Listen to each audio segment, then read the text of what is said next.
आज 5 सप्टेंबर अर्थात भारताचे प्रथम उपराष्ट्रपती डॉक्टर सर्वपल्ली राधाकृष्णन यांचा जन्मदिवस। शिक्षण क्षेत्रातील योगदानाबद्दल त्यांनी आपली वेगळी ओळख निर्माण केली होती। राष्ट्रपती आणि उपराष्ट्रपती अशी दोन्ही पदे भूषवितांना शेवटपर्यंत आदर्श शिक्षक ओळख त्यांनी निर्माण केली। भारतीय संस्कृतीत आईनंतर सर्वात महत्त्वाचे स्थान गुरुला दिलं जातं। आई जशी मुलांवर संस्कार करते तसे आपले शिक्षक हा मुलांना घडवण्याचा, त्यांना सक्षम करण्याचं काम करतो। जीवनाला दिशा देण्यात आणि आपली जडणघडण करण्यात गुरुचा वाटा खूप मोठा असतो। त्यामुळे शिक्षक दिनाला भारतीय संस्कृतीत अधिक महत्त्व आहे। तुमच्या समोर एक छोटीशी कविता सादर करते। गुरु म्हणजे अक्षरे दोन, गुरु म्हणजे अक्षरे दोन, परी अमृताचा समुद्र जाण।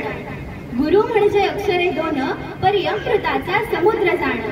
तया माझी बुडताची क्षण, तया माझी बुडताची क्षण, परी होय गुरु जैसा। गुरु म्हणजे काय हो? लघु नाही तो गुरु।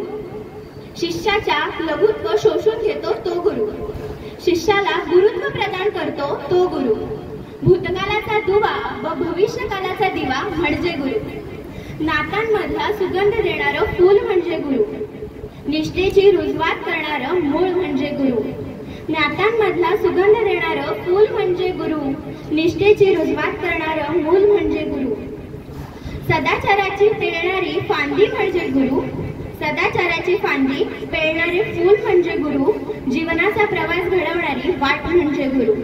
तू लढ असं म्हणणारं पर्वत म्हणजे गुरु। तू लढ असं म्हणणारं पर्वत म्हणजे गुरु। आयुष्यभराचा प्रकाश देणारा सूर्य म्हणजे गुरु। पाण्यासारखं निर्मळ प्रेम देणारं सागर म्हणजे गुरु। पाण्यासारखं निर्मळ प्रेम देणारं सागर म्हणजे गुरु। ज्ञानाचं बीज पेरणारं पृथ्वी म्हणजे गुरु। सत्सत विवेक बुद्धीचा प्राणवायू देणारी हवा म्हणजे गुरु। सत्सत विवेक बुद्धीचा प्राणवायू देणारी हवा म्हणजे गुरु। अनंत माया करणारा आभाळ म्हणजे गुरु। आणि नाविन्याचा ध्यास देणारा अंतराळ म्हणजे गुरु। नाविन्याचा ध्यास देणारा अंतराळ म्हणजे गुरु। अंतराळ म्हणजे गुरु। धन्यवाद।